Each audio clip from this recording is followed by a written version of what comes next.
আলহামদুলিল্লাহ উদযাপন উপলক্ষে বাইতুল মোকাররম জাতীয় মসজিদে পবিত্র ঈদুল ফিতরের আমাদের দায়বদ্ধতা আলহামদুলিল্লাহ আমাদের প্রোগ্রাম সম্পন্ন হয়েছে সকাল 7টায়। দ্বিতীয় জামায়াত অনুষ্ঠিত হবে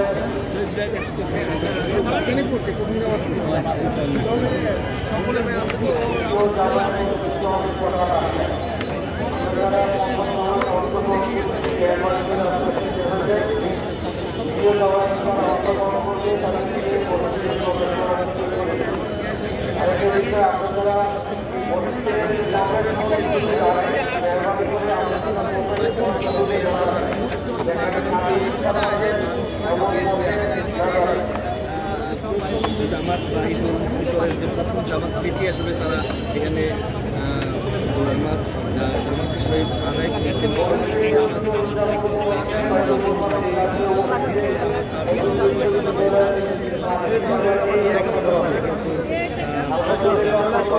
একটু কথা বলতে চাচ্ছি আপনার সঙ্গে, আজকে এই যে 30টি রোজার পর আজকে পবিত্র ঈদুল ফিতর নামাজ পড়েছেন, কেমন লেগেছে? খুব ভালো লেগেছে।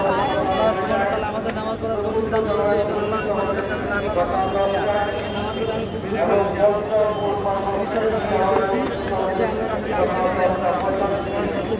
হয়েছি। আজকে পবিত্র ঈদ, এই ঈদ উপলক্ষে পরিবার তো অনেক কিছুই আশা করে, বিশেষ করে আপনার কাছ থেকে কি পরিকল্পনা করলেন? পরিবারকে তো দিছি, আল্লাহ দোয়াইছে। আজকে দিন কোথায় কোথায় ঘুরতে যাবেন? বা আজকে তেমন ঘুরতে যাবো না, এই বাইতুল মোকাররম আশেপাশে থাকবো আর কি।